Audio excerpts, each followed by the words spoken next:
Now, though, in our first TV interview, Made in Chelsea's Louise Thompson is right here with a very personal book reflecting on, well, what has to be said, a traumatic few years as a new mother, from developing PTSD after almost dying during the birth of her son Leo, to bravely revealing she's had a stoma bag fitted last month. Louise joins me now. You have been through it. I think it's safe to say you've been through ever such a lot. Yeah, I mean, I have. You have, but you call the book, Louise, you call the book lucky. Yeah. Do you feel lucky even after everything that's happened? I think I've reached a place now where I do genuinely feel lucky to have survived and come out the other side. Right. And to be okay, physically, but also mentally, because there was a point in time where I never, ever, ever thought that I would get back to this place. I mean, I was verging on, I wasn't able to function following the childbirth. Oh, it was I mean, people say traumatic. It really was traumatic. It was an emergency caesarean. It looked at one point like you weren't going to survive. Absolutely. I mean, I've had several life-saving operations now, and in total, I think I've lost 12 litres of blood over a course of just a couple of years. And prior to all of this, you know, I had no experience of the hospital environment. I'd been really, really well. Yeah, very healthy, like the poster girl of health. You were the poster girl of health. I mean, we all thought, wow, look at this, it's amazing.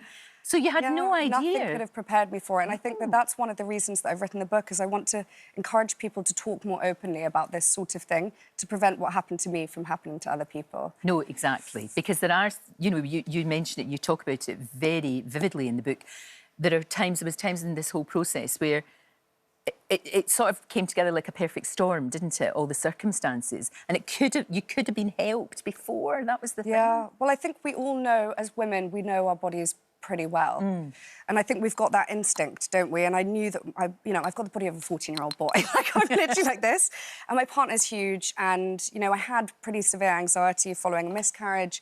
And I was involved in a house fire just before birth. I really wanted a C-section, and I knew that from the beginning. I wasn't somebody that dreamt of having a home birth or a water birth, and I felt like I wasn't listened to. Right. And there wasn't a lot of consistency in my care, and I was pointed in lots of different directions, and I just felt like I had to jump through a lot of hurdles to even be seen. It's really hard, isn't it, really to do hard, that? Because if you'd had that elective C-section that because you are tiny, you're a wee tiny thing.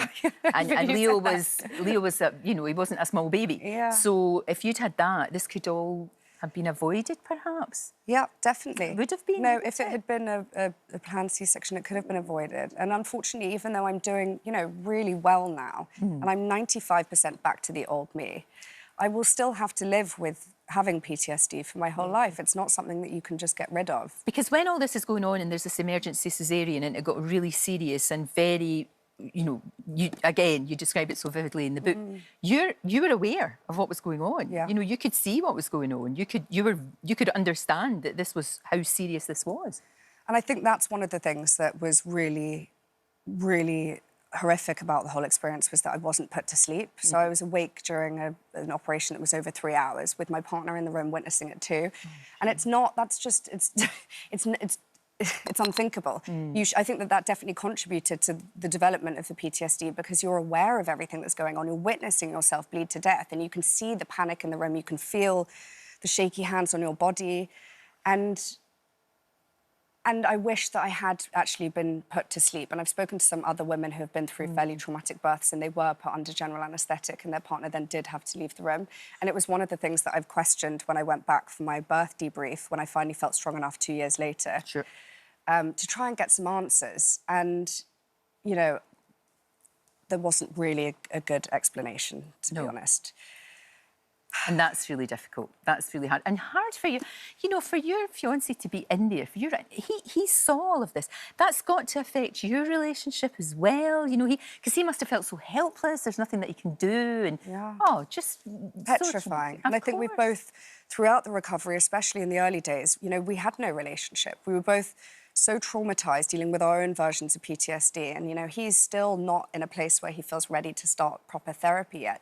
But when I finally did come home after spending near enough a month in hospital, he would lie awake all night, checking on me all night, worried that I was going to die, you know, and he would have flashbacks to, you know, he maybe had more typical PTSD symptoms, like a lot of avoidance symptoms, so he never wanted to talk about anything.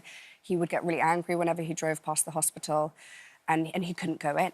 You know, he's now had to take Leo for one appointment, and that was, I think, very brave of him to kind of break that cycle.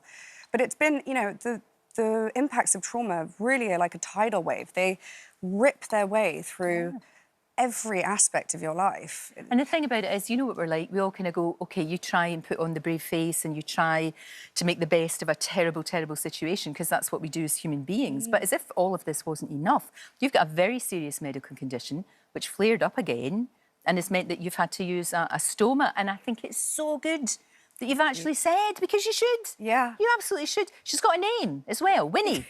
Winnie the stoma. Winnie the Pooh. Winnie the Pooh.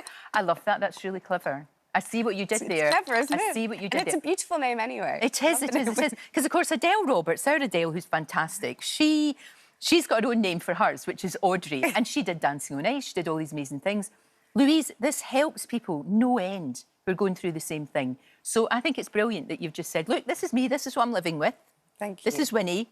And here we are. And how are you just now, for goodness sake? Honestly, I feel so good. You look great. Thank you. You look so well. This is the best I've felt in 2 years, 2.5, 3 years. And actually, even pre-pregnancy, I feel really well, to the point where my friends and family are now saying, maybe I need my colon removed, which is a bit dramatic. No, we don't want that. But at the same time, you're living your best life, even with all of that. And how's baby Leo? Oh, he's not a baby. He's fab. He's 2.5 now. How can he be 2.5? I have no idea. 2 minutes ago, he was well, he was never teeny tiny because he takes after his daddy. But he was just this tiny wee baby, and now he is here.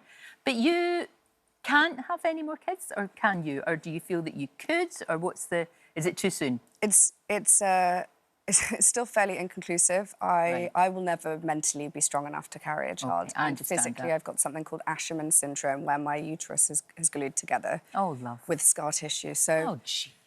I know. I suppose in one sense it's a bit of a miracle that I didn't have to have a hysterectomy. So I do still have a womb, and I spent, you know, I had a year with no periods, and hence. Then I had a surgery to try and kind of fix that, and then that ended up in another hemorrhage. So it's where I'm left currently is that the hospital have sort of said it would be too life-threatening we wouldn't want to do another surgery in that area. Like, let's let you live. And equally, you know, I'm so grateful to have one beautiful, healthy child who has lots of friends and cousins. Yeah. And, you know, I do have ovaries, so there's a chance that I could freeze some eggs and embryos. Further down the line. Yeah, when I'm ready. Further down the line, because Louise, there's a lot happening. And I know that this book is written, obviously, very difficult to write it, but I know it is written, you want to help other people. You don't want any other couple or, you know, or any other family to have to go through what you went through, because it was horrific. Yeah. It was absolutely horrific. It's an extraordinary read. I feel as if I know you very well. Thank you. And it's like you're talking to me. I feel like I know you very well as well. And I still think it's great that you think you're lucky. I like that. I like that sort of attitude. It'll take you far. Thank you so much for coming in. I really, really appreciate it. And we have to say that we spoke to the Chelsea and Westminster Hospital. They told us it's right to recognise when care, this is their words, doesn't meet the standards patients rightly expect, and that they learn from it. Well, I hope they have. I really do. Thank you. Thank you so, so much. And Lucky, it's out on Thursday. Good luck with it. Good luck with Lucky. Right.